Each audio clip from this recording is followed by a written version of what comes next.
আমার মা এখন চা দিয়ে আর ভুট্টা দিয়ে খাচ্ছে। ভুট্টা খাচ্ছে, না দিয়েছে লেবু, না দিয়েছে কিছু, শুধু পুড়িয়ে খাচ্ছে। কি বিচ্ছিরি খেতে। ভালোই লাগছে, খারাপ লাগে না। তুই খাও, তুই বেশি করে খাও। তুমি এইটাও খাও, তুমি দুটোই খাও, দুটোই তুমি খাবা।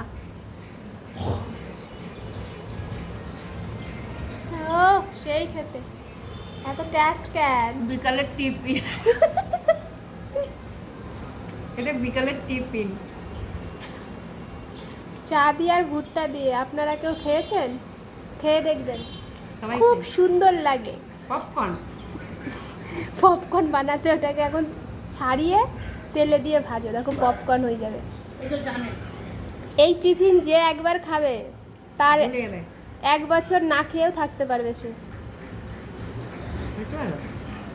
তুমি খাও, আমি খাবো না, বিচ্ছিরি লাগছে খেতে।